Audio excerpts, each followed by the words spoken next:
I really wanted to take a gap year. And my parents it was always, oh, take a gap year after you've got your degree. Wait, get your degree first, then take a gap year. And then once I had my degree, it was, oh, wait until you've worked a couple of years and the firm that you're with can send you overseas to work in London for 2 years. Yeah. So it was never like that time to take a gap year and to assess what I was actually doing with my life. That never actually happened. And the best time is after high school, I think. Exactly, I always say this. I always say, take a gap year. Yeah. Unless you're 100% sure what you want to do and you're passionate about it.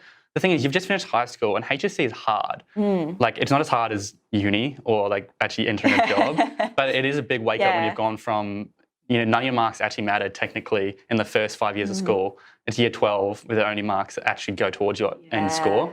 It's just super stressful. And so just take a gap year. Chill, travel, learn, and chances are, if you start traveling, opportunities are going to come to you. Yeah, and you figure out who you are. Exactly. So one of my best friends, out of school, she thought she wanted to do law. Then she did a gap year. She came back from that gap year and realised actually she wanted to do teaching. Complete shift.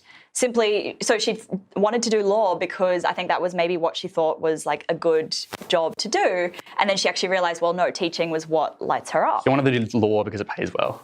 Well, I don't know. I mean, why does anyone want to do law? Yeah.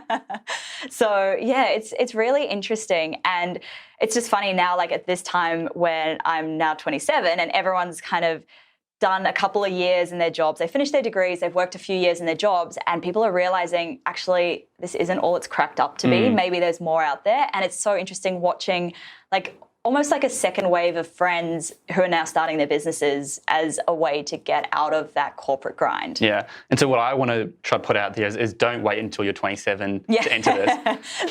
Learn from people like yourself who are saying this and prevent it from happening. Have a gap year, figure out what you want to do. Don't do accounting if you don't want to do it. Exactly. What are you doing now? Are you doing accounting now? No, well, okay, so to be fair, there is a certain amount of accounting involved in running a business. I was about to say accounting is actually quite a good skill. It's a bad example. I wish I had some accounting skills. You don't need a 4-year degree to know enough accounting to run a business, though. That's the thing. And it can be outsourced. So it's an expensive way of doing your business accounting. My time would have been much better spent if I'd done advertising. So I actually have a master's now in advertising.